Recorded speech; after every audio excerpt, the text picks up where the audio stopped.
अगर आप इस चैनल पे नए हैं तो इस वीडियो को लाइक करें, शेयर करें और कमेंट करें और इस चैनल को सब्सक्राइब करना ना भूलें। अनिका जब छोटी थी तब हमेशा यह सोच सोच कर परेशान रहती थी कि आखिर उसके पापा उसे अपनी छोटी बहन जितना प्यार क्यों नहीं करते हैं। यह सोच सोच कर हमेशा ही अनिका को ऐसा लगता था कि शायद उसी में कोई कमी होगी जो उसके पापा उसे प्यार नहीं करते थे। मगर आज जब राजलक्ष्मी ने अनिका को बताया कि कामिनी और अनिका में से कोई एक ही गौतम गुलेरिया की बायोलॉजिकल औलाद है तो एकाएक अनिका की बचपन की सारी गलतफहमियां दूर हो गई। शायद गौतम गुलेरिया अनिका से इसलिए प्यार नहीं करता था क्योंकि अनिका उसकी बेटी ही नहीं थी। अनिका ने राजलक्ष्मी से फोन पर बात की। अनिका ने राजलक्ष्मी से पूछा, क्या तुम 100% श्योर हो कि रिपोर्ट यह पक्का है? राजलक्ष्मी ने बड़ी कॉन्फिडेंटली अनिका से कहा, बेंगलुरु की बेस्ट लैब से रिपोर्ट आई है। इनके रिपोर्ट पर कोई शक नहीं होता। तुम्हारी और कामिनी की डीएनए रिपोर्ट मैच नहीं करती। इसका मतलब साफ है कि तुम दोनों सगी बहनों नहीं हो। तुम दोनों में से कोई एक ही गौतम गुलेरिया की औलाद है। अगर तुम और ज्यादा श्योर होना चाहती हो तो मुझे तुम्हारी और गौतम गुलेरिया की डीएनए मैच करनी होगी। अगर तुम सैंपल भेज सकती हो तो मैं पता लगा सकती हूँ कि तुम मैं कितनी कामिनी और गुलेरिया की बायोलॉजिकल औलाद कौन है। तभी अचानक अनिका को याद आया कि जो कॉफी मग गौतम गुलेरिया ने अपने हाथों से तोड़ा था, उस कप के टुकड़े पर गौतम गुलेरिया की उंगली से निकला हुआ खून लगा था। अनिका ने अपनी पीठ सीधी करते हुए राजलक्ष्मी से कहा, ठीक है, मैं तुम्हें बहुत जल्द सैंपल भिजवा दूंगी। चलो यह भी पता लगा लेते हैं कि मुझ में और कामिनी में गौतम गुलेरिया की असली औलाद कौन है। राजलक्ष्मी ने कहा, ठीक है, मैं अभी किसी को भिजवाकर सैंपल कलेक्ट करवा लेती हूँ। यह कहते हुए राजलक्ष्मी ने फोन पर काट दिया। 10 मिनट बाद मनोहद्रा हाउस में राजलक्ष्मी ने भेजे हुआ एक आदमी आया जिसने अनिका और गौतम गुलेरिया के सैंपल कलेक्ट किए। वो आदमी सैंपल अनिका के पास से लेकर सीधा फ्लाइट में बैठकर बेंगलुरु जाने वाला था। डीएनए टेस्ट निकलने में 5 से 6 घंटे का समय अक्सर लगता था। अनिका को पता था कि आने वाले 8 से 10 घंटों के अंदर इस बात से पर्दा उठ जाएगा कि आखिर गौतम गुलेरिया अनिका का बाप था या नहीं। मनोहद्रा हाउस से बेइज्जत होकर निकलने के बाद गौतम गुलेरिया और मनीषा मनोहद्रा हाउस के पास ही एक कॉफी शॉप में बैठकर अपनी बेइज्जती का बदला कैसे लिया जाए यह सोच रहे थे। गौतम अपनी उंगलियों पर बैंडेज लगा रहे थे, मगर गौतम की आंखें मनोहद्रा हाउस की तरफ गुस्से से जमी थी। मनीषा आग में घी डालने का काम कर रही थी। मनीषा ने गौतम से कहा, मेरी तो समझ में नहीं आ रहा है कि इंसान इतना जल्दी इतना बदल कैसे जाता है। बड़े परिवार में चली गई तो अपने बाप को ही भूल गई। इस तरह सबके सामने तुम्हें बेइज्जत करके घर से निकाल दिया। यह बात सुनकर गौतम ने अपनी उंगलियां जोर से दबा दी। उंगलियों से निकलते हुए खून की तरफ देखकर गौतम ने गुस्से से लाल अपनी आंखों को एक बार बंद किया और कांपते हुए आवाज में कहा, अब दुनिया देखेंगे कि किस तरह एक बाप अपनी बेटी को कोर्ट में घसीट कर ले जाता है। मेरी बेइज्जती की कीमत उसे चुकानी ही होगी। मैं छोड़ूंगा नहीं किसी को। मनीषा ने गौतम के एक हाथ पर अपना हाथ रख दिया और कहा, मगर हम कर भी क्या सकते हैं? क्या तुम्हें लगता है कि अगर हम कोर्ट भी गए तो फैसला हमारे फेवर में आ सकता है? और हमारे पास तो इतने पैसे भी नहीं कि हम कोई बड़ा वकील रख सके और उनकी पहुंच इतनी है कि हम उनके वकील का कोर्ट में मुकाबला ही नहीं कर पाएंगे। मनीषा की ऐसी बात से गौतम की इरिटेशन और ज्यादा बढ़ने लगी थी। जब गौतम और मनीषा यह सारी बातें कॉफी शॉप में बैठकर कर रहे थे तभी सामने से योगिता और मीनाक्षी की कार पास से गुजर रही थी। जैसे ही मीनाक्षी ने गौतम और मनीषा को कॉफी शॉप में देखा, मनीषा ने ड्राइवर से कहकर गाड़ी रोकवाई। मीनाक्षी और योगिता दोनों कॉफी शॉप में गौतम के पास चले गए। गौतम और मनीषा की टेबल पर बैठा हुआ देखकर मीनाक्षी ने गौतम को हमदर्दी से देखते हुए कहा, मैं समझ सकती हूँ आप पर क्या गुजर रही होगी। मेरी भाभी तो जिस तरह आपको बेइज्जत करके अपने घर से बाहर निकाला है, आपकी वजह से आपकी जगह कोई और होता तो शर्म के मारे किसी को मुंह दिखाने के लायक नहीं रहता। तभी योगिता ने अपनी मम्मा की बात को आगे बढ़ाते हुए कहा, शर्म अंकल को क्यों आनी चाहिए? शर्म तो उस अनिका को आनी चाहिए। मल्होत्रा परिवार में जबरदस्ती कब्जा करके अब वह मल्होत्रा परिवार के सारे सदस्यों का बेन रोष कर रही है। किशन अंकल और अंजलि आंटी पहले तो ऐसे नहीं थे। जरूर उस बेशर्म लड़की ने ही उन्हें सबके खिलाफ भड़काया है। एक्सेप्ट भी क्या कर सकते हैं हम ऐसी लड़की से जो शादी से पहले प्रेग्नेंट हो जाती है, और आज तो हद ही कर दी। अपने बाप को इस तरह बेइज्जत करके सबके सामने घर से बाहर निकलवा दिया। योगिता और मीनाक्षी की बात सुनकर गौतम को शर्मिंदा महसूस होने लगी थी, क्योंकि गौतम की इंसल्ट करते हुए अगर किसी ने देखा था तो वह मीनाक्षी और योगिता थी। मनीषा ने चुप्पी तोड़ते हुए मीनाक्षी से कहा, बहन हमें तो समझ नहीं आ रहा है कि हमारे साथ यह क्या हो गया। कितनी मुश्किल से हमने पाल पोस कर इस लड़की को बड़ा किया था। जब ये छोटी बच्ची थी तब उसकी तबीयत हमेशा खराब रहती थी। आए दिन हॉस्पिटलों के चक्कर, डॉक्टर का कभी घर पर आना। हमने बड़ी मुश्किलों से इनका ख्याल रखकर इसे इस लायक बनाया है, और आज वह सारा जोर हम पर आजमा रही थी। हमने कभी नहीं सोचा था कि हमने इसे जो ताकत दी थी उसी की जोर आजमाइश वह हम पर कर पाएंगी। देखो बहन, किस तरह बच्चे बड़े होकर बिल्कुल बदल जाते हैं। मीनाक्षी ने जवाब करते हुए कहा, सारे बच्चे ऐसे नहीं होते, और किसी ने अगर यह करने की कोशिश की है तो हमें उसे सबक सिखाना होगा। योगिता ने कहा, देखो अंकल और आंटी की क्या हालत कर दी है उन लोगों ने। मम्मा, तुम्हें अंकल और आंटी की को इस सिचुएशन में हेल्प करनी चाहिए। योगिता के गालों पर हाथ फेरते हुए मीनाक्षी ने कहा, देखो एक वो अनिका है और एक ये मेरी बच्ची है। बड़ों का दुख देखा नहीं जाता उससे, मगर बेटा मैं भी क्या कर सकती हूँ? आखिर वह तुम्हारी आंटी है, तुम्हारे पापा की सगी बहन।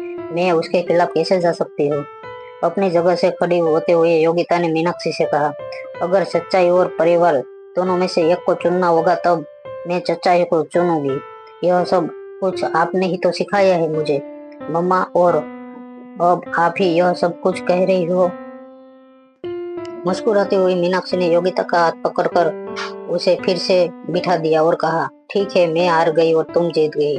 मेरी पहचान का कोई है जो शायद हमें इस मामले में मदद कर सकता है।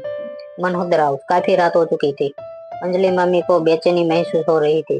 अंजलि मामी अनिका के कमरे में आई और दबी हुई आवाज में लैपटॉप पर काम कर रही अनिका से कहने लगी, यह तुम्हारे पापा गौतम गुलेरिया शांत देखने वाले इंसान नहीं लग रहे। क्या वह और कोई प्रॉब्लम तो नहीं खड़ी करेंगे?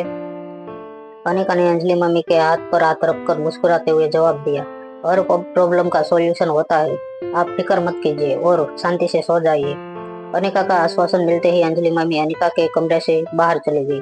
अंजलि मम्मी ने नानी माँ से भी यह बात को लेकर हैरानी जताई कि स्वाति जब इतनी समझदार और परफेक्ट डिसीजन मेकर लड़की थी तो फिर आखिर स्वाति को इस गौतम गुलेरिया जैसे आदमी के साथ शादी करने की क्या जरूरत थी? अंजलि मामी समझ नहीं पा रही थी कि जिस स्वाति को उन्होंने कॉलेज के दिनों में देखा था वह स्वाति गौतम गुलेरिया जैसे घटिया इंसान के प्यार में कैसे पड़ सकती थी।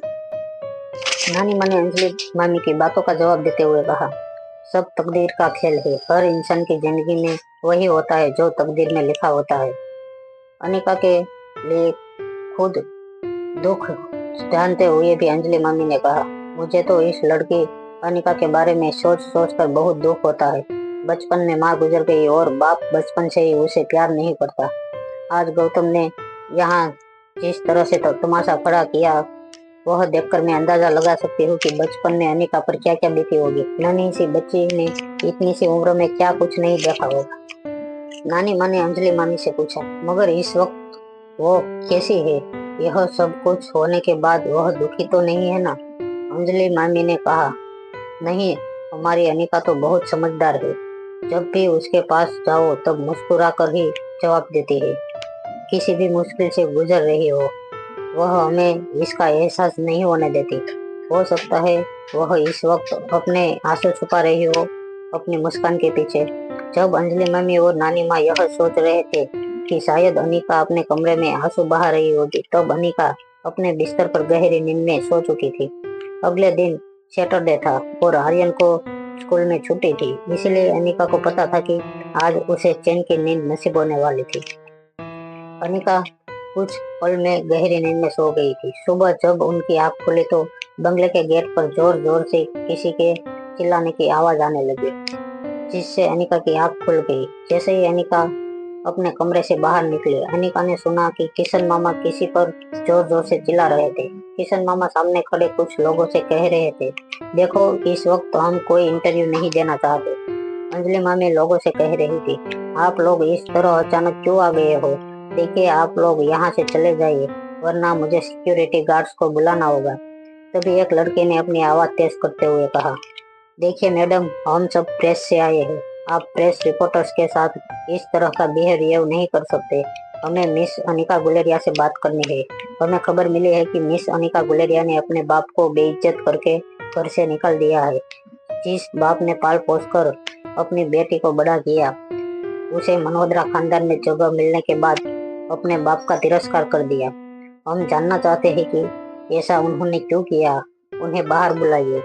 माइक पर बोल रहे उस लड़के के आसपास खड़े लोग भी हल्ला करने लगे और अनिका को बाहर बुलाने की मांग करने लगे। तभी किशन मामा ने अपने दोनों हाथ हवा में उछालकर लोगों को शांत रहने की रिक्वेस्ट की और कहा, देखिए आप लोग शांत हो जाइए, ऐसा कुछ भी नहीं किया है हमारी बच्ची ने। आप लोगों को यह सब किसने बताया? उस प्रेस रिपोर्टर लड़की जिसका नाम प्रेरणा था, उसने किशन मामा से कहा। हमने यह भी सुना है कि उस लड़की ने सबके सामने अपने बाप की इतनी बेइज्जती की कि अनिका के पापा ने एक बार आत्महत्या करने की भी कोशिश की। यह सारे इल्जाम सुनकर किशन मामा और अंजलि मामी समझ नहीं पा रहे थे कि वह प्रेस रिपोर्टर की इन दलीलों का कैसे सामना करे। वह बस एक ही चीज बार बार दोहरा रहे थे कि यह सब गलत बात है। तभी एक तेज आवाज उन रिपोर्टर के पीछे से आई। गौतम गुलेरिया अपनी छड़ी जमीन पर पटकते हुए आगे आया और कहने लगा, अगर यह सब कुछ गलत है तो बुलाओ मेरी बेटी को बाहर। कहो उससे कि मेरे साथ बात करे, सबके सामने मेरे साथ बात करे। किशन मामा ने गौतम गुलेरिया की बात का जवाब देते हुए कहा, देखो उसकी तबीयत ठीक नहीं रहती, वह इस वक्त सोई हुई है। गौतम गुलेरिया ने किशन मामा से कहा, देर से उठना उसकी आदत है, मैं बचपन से जानता हूँ उसे। आलसी है मेरी बेटी। सूरज सर पर जब तक नहीं चढ़ जाता तब तक उसकी नींद नहीं खुलती। सारा बचपन मैंने उसकी सेवा की है, मैं उसकी हर आदत को जानता हूँ। गौतम गुलेरिया की बात को झुटलाते हुए अंजलि मामी ने कहा, नहीं, यह झूठ कह रहे हैं आप। दरअसल डिलीवरी के वक्त ज्यादा खून बहने के कारण अनिका के शरीर में कमजोरी रहती है, इसलिए बाकी लोगों से उसे ज्यादा आराम की जरूरत महसूस होती है। तभी मनीषा ने लोगों के सामने खींच खींच कर कहना शुरू कर दिया, आराम तो हमारे यहाँ भी करती थी, हमने आज तक कोई तकलीफ नहीं दी थी उसने।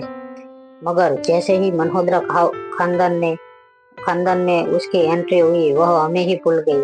अगर औलादे बड़ी होकर अपने माँ बाप को इस तरह तिरस्कार करके छोड़ने लगी तो लोगों का ममता पर से भरोसा ही उड़ जाएगा। पैसों की लालच में आज एक बेटी ने अपने बाप को ठुकरा दिया। प्रेस रिपोर्टर के शोर को दबाते हुए अंजलि मामी ने कहा, ऐसी कोई बात नहीं है। अनिका ने आज तक हमसे 1 रुपये की भी मदद नहीं मांगी है। वह खुद कमा लेती है, अपना और अपनी बच्ची का ख्याल वह खुद रख सकती है। तभी गौतम गुलेरिया ने अपनी छड़ी हवा में घुमाया और कहा, वह पैसे कहाँ से आते हैं जानती हो? उस कंपनी से आते हैं जो उनकी माँ ने और मैंने मिलकर बनाई थी। मैंने अपना खून पसीना एक करके उस कंपनी को बनाया था, मगर बड़ी होने के बाद उस लड़की ने मुझसे वह कंपनी भी छीन ली और बुढ़ापे में मुझे दर दर की ठोकरें खाने के लिए छोड़ दिया। प्रेस रिपोर्टर फिर से अनिका को बाहर बुलाने की मांग करने लगे। तभी मगरमच्छ के आंसू बहाते हुए गौतम गुलेरिया ने कहा, मुझे कुछ नहीं चाहिए मेरी बेटी से, बस आप लोगों से हाथ जोड़कर मेरी विनती है, मुझे मेरी बेटी लौटा दो, मुझे मेरी बेटी लौटा दो। गौतम गुलेरिया ने जोर जैसे ही रोना शुरू किया, प्रेस रिपोर्टर की आवाज बढ़ने लगी और प्रेरणा ने जोर से चिल्लाते हुए कहा, बाहर बुलाओ उस अनिका गुलेरिया को।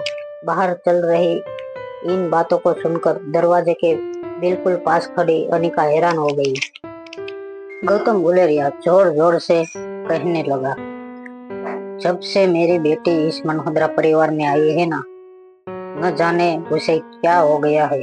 जरूर इस मनोहद्रा परिवार के पैसों की आड़ में वह अपने बाप के प्यार को भूल गई है।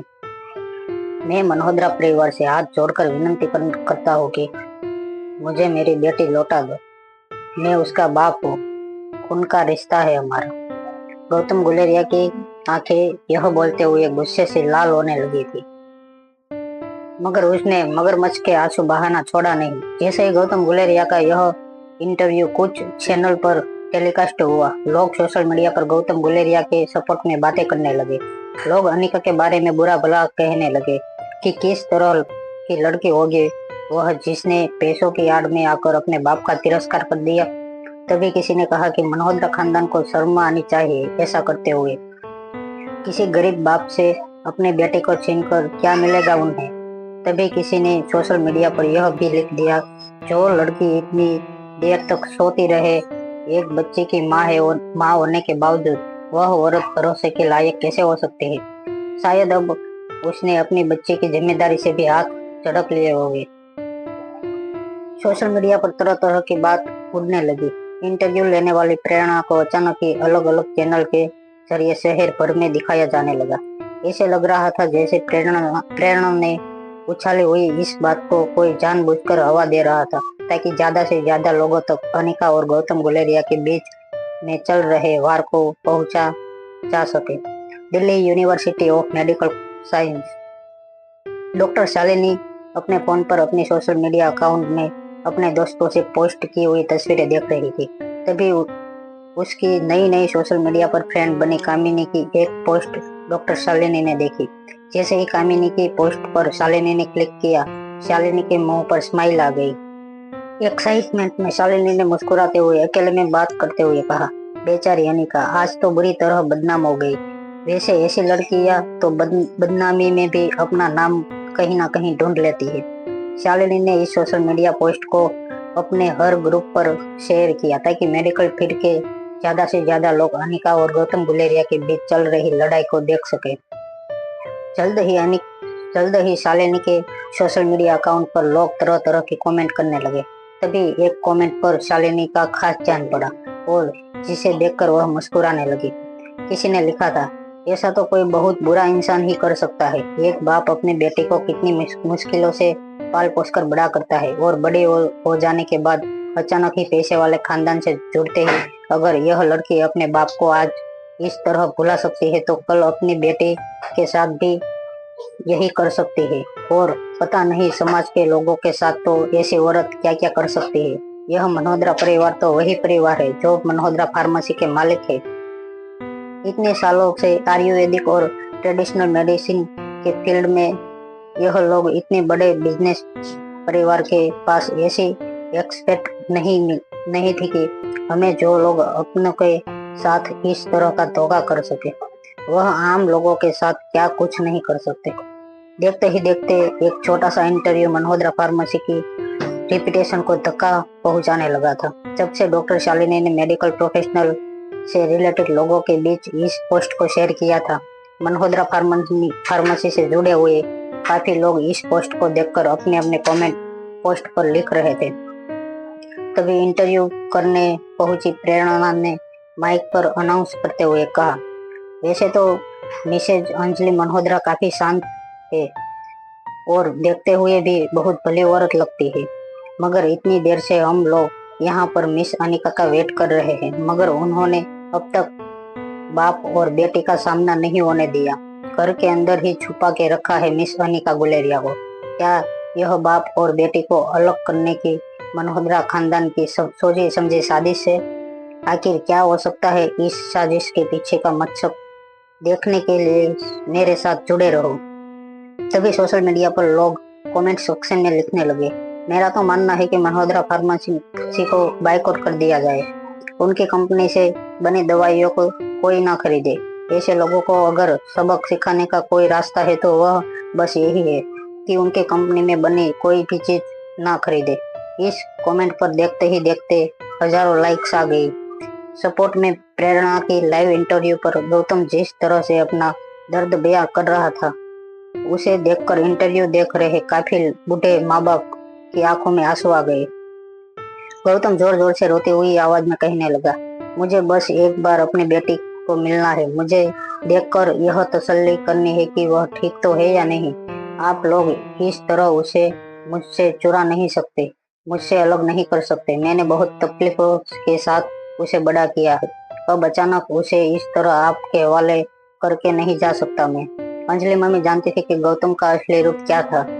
गौतम को इस तरह बात करके देख अंजलि मम्मी को गौतम पर घिन आने लगी थी। अंजलि मम्मी ने अपनी आवाज ऊंची करते हुए कहा, सच्चाई तो यह है कि बचपन से ही अनिका को तुमने बांध कर रखा था, उसे कभी घर से बाहर निकलने भी नहीं दिया था, और अब यहाँ लोगों के सामने ऐसा नाटक कर रहे हो। शर्म नहीं आती तुम्हें?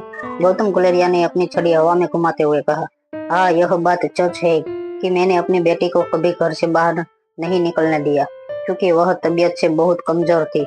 स्कूल वाले भी उसे एक्सेप्ट नहीं करते थे। उसका कॉन्फिडेंस भी बहुत लो था बाकी बच्चों से, क्योंकि वह बाकी बच्चों से वजन में बहुत ज्यादा थी, इसलिए स्कूल जाने से हमेशा मना करती थी। मैंने खुद उसे अपने घर पर रखकर पढ़ाया लिखाया और इस काबिल बनाया कि आज वह समाज में इज्जत से सर उठाकर चल सके। गौतम की बातों का जवाब देते हुए अंजलि मामी ने कहा, तुमने उसे पाल पोस कर बड़ा किया है। अरे ऊपर वाले का लाख लाख शुक्र है कि तुमने उसे जिंदा रखा है, वरना तुमने तो जितने अत्याचार उसके ऊपर किए हैं, अगर कोई और बच्चे होती तो अब तक शायद जिंदा भी ना होती। यह बात सुनते ही अचानक ही मनीषा फूट फूट कर रोने लगी और कहने लगी, बस करो अंजलि, बहुत बोल लिया तुमने। अनिका बचपन से ही वजन में बाकी बच्चों से बहुत ज्यादा थी। वह जो खाना चाहती थी, जितना खाना चाहती थी, हमने उसे खिलाया है, और आज तुम कहती हो और कोई बच्ची होती तो मर जाती। अगर हमने उसे खिलाया पिलाया नहीं होता तो बताओ उसका शरीर इतना मोटा कैसे हो जाता और बाकी बच्चों से वजन में इतनी ज्यादा कैसे हो जाती। अंजलि मामी जानती थी कि यह सब कुछ हॉर्मोन इंजेक्शन की वजह से हुआ था। ऐसे इंजेक्शन जिससे इस्तेमाल करने के बाद अगर कोई इंसान पानी भी पी ले तो उसका वजन बढ़ने लगता था, मगर इन सब बातों का अंजलि मामी के पास कोई प्रूफ नहीं था। तभी मनीषा ने अपनी बात आगे बढ़ाते हुए कहा, बस एक ही बार मुझसे बहुत बड़ी भूल हो गई और मैंने अनिका पर विश्वास करके उसे वह करने दिया जो वह करना चाहती थी। नतीजा यह हुआ कि वह कब किसके साथ संबंध बना के आई हमें पता भी नहीं चला। बहुत ही कम उम्र में प्रेग्नेंट हो गई वो। उसके बाद भी उसने जीत की कि वह उस बच्चे को जन्म देगी। समाज में हम कहीं मुंह दिखाने के लायक नहीं रहे थे, फिर भी हमने उसकी हर जीत पूरी की। बस हमने उससे यह कहा कि इस तरह अगर उसने बच्चे को जन्म दिया तो समाज में परिवार मुंह दिखाने के लायक नहीं रहेगा, और फिर उसकी छोटी बहन का भी हाथ कौन थामेगा। बस इतनी सी बात के लिए वो हमसे नाराज हो गई। प्रेरणा ने मनीषा को सवाल पूछा, आप लोग क्यों नहीं चाहते थे कि यह बच्चा रखे? तब रोती हुई मनीषा ने जवाब दिया, क्योंकि इस बच्ची का बाप कौन है यह हमें भी नहीं पता। वह तो कभी हमारे सामने भी नहीं आया। अनिका तभी सिर्फ 19 साल की थी। हमने उसकी हर जीत पूरी की है, मगर इस बात को लेकर हम कैसे मान जाते? आखिर हमें भी तो समाज में मुंह दिखाना है। बस इतनी सी बात को लेकर अनिका ने अपने मन में हमारे लिए जहर भर लिया। उसने जीत की कि वह बच्चे को जन्म देगी और फिर हमसे कहीं दूर चली जाएगी, और उसने ऐसा भी किया। हम उसे फाइनेंशियली भी सपोर्ट करते रहे। हम समझ चुके थे कि वह हमारे साथ अब ज्यादा रहना नहीं चाहती। हम उसे पैसे भेजते रहे हर महीने। हमने एक माँ बाप होने के नाते सारी जिम्मेदारियां निभाई है, और आज अचानक ही मल्होत्रा परिवार हमसे हमारी बच्ची को कैसे छीन सकता है? मनीषा की बात सुनते ही सोशल मीडिया पर जैसे इस बात ने आग पकड़ ली थी। लोग गौतम गुलेरिया और मनीषा के सपोर्ट में तरह तरह की बातें करने लगे। लोगों ने अनिका की स्टोरी सुनकर अनिका के लिए अपनी एक अलग ही राय बना ली। एक ऐसी लड़की जो बिन बिहाई माँ बन गई और अपने बाप पर बोझ बन गई। ना सिर्फ इतना मगर जिस सौतेली माँ ने उसकी हर जिद पूरी की, उस माँ को भी अनिका ने अपमानित किया। और इस तरह की लड़कियां समाज में एक कलंक है। यह सारी बातें सुनकर अनिका बाहर उन प्रेस रिपोर्टर के साथ बात करने जाने ही वाली थी कि पीछे किसी ने अनिका को रोक लिया। जब अनिका ने मुड़कर देखा तो नानी माँ छड़ी के सहारे अनिका को पकड़कर खड़ी थी। नानी माँ ने अनिका से कहा, बाहर मत जाना मेरी बच्ची।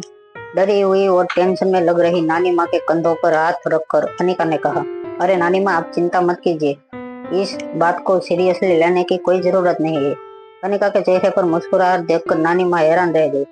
बाहर इतना कुछ हो रहा था और लोग अनिका के बारे में इतना बुरा कह रहे थे, मगर अनिका के चेहरे पर मुस्कुराहट थी।